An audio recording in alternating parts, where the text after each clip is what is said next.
They don't hate you because you're wrong. They hate you because you're not playing the role they assigned you.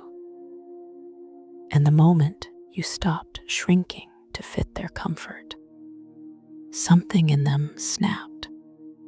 You don't need fixing, but someone taught you to believe you do.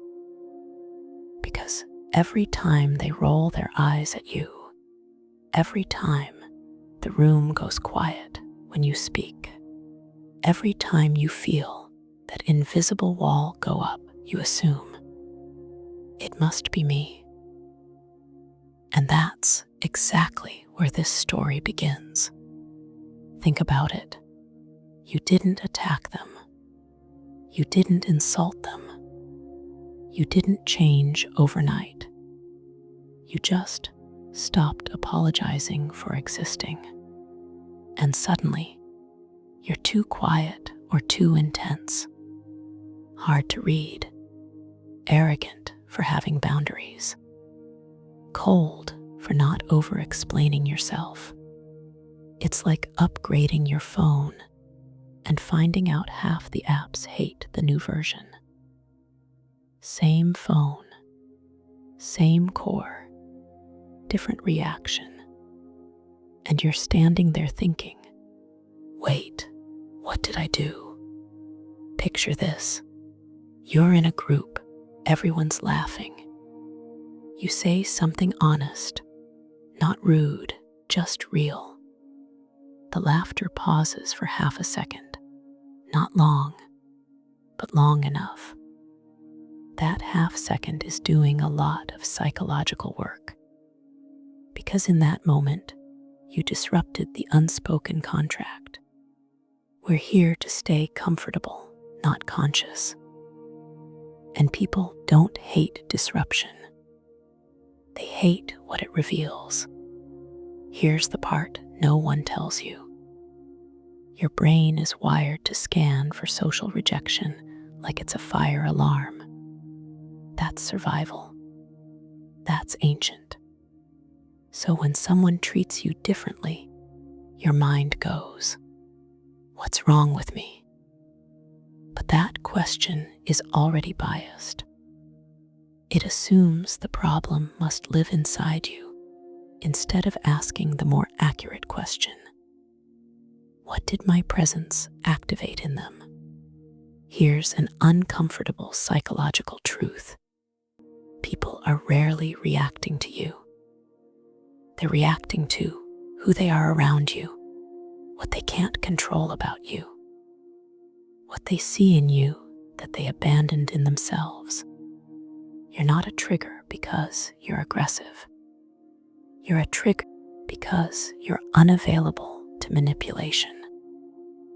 Like a door that doesn't open no matter how hard they push.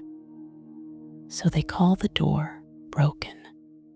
Imagine someone who's used to driving a slow car suddenly borrowing a sports car.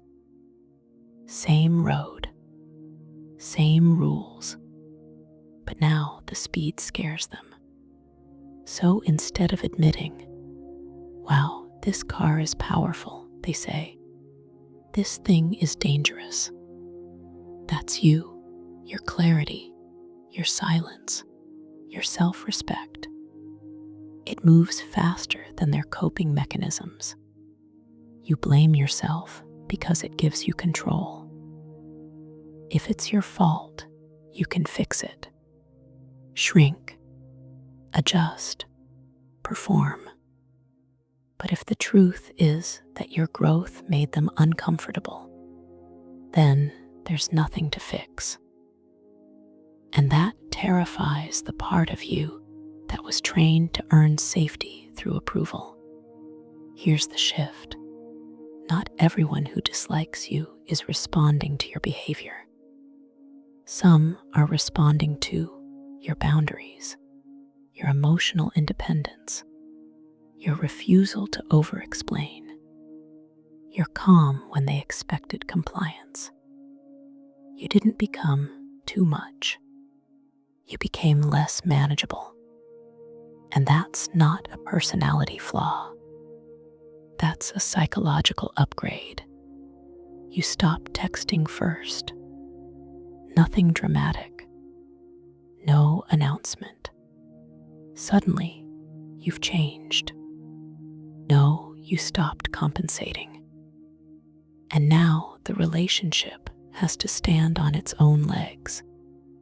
Some relationships collapse when they're no longer carried. Rejection hurts, but misinterpretation cuts deeper. Being seen as the villain when you were just being honest. Being labeled difficult when you were just being clear. It messes with your identity.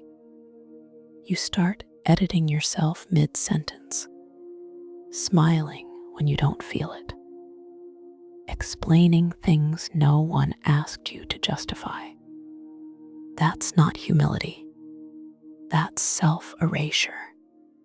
People who benefit from the old version of you will always resent the new one. Not because the new one is cruel, but because the old one was convenient. Let this land. You are not broken. You are not socially defective. You are not hard to love. You're just no longer bending your spine to make others comfortable. And some people only feel safe around versions of you that are smaller than the truth. Growth costs you access. Some rooms go quiet. Some invitations stop coming.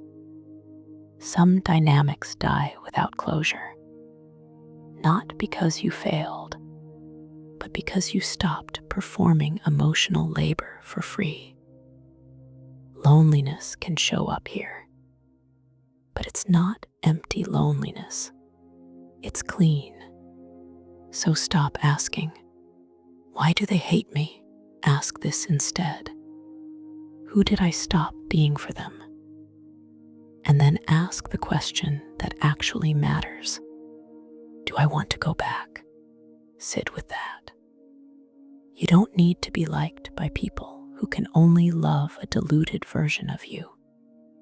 Stay solid. Stay clear. And let discomfort sort the room for you.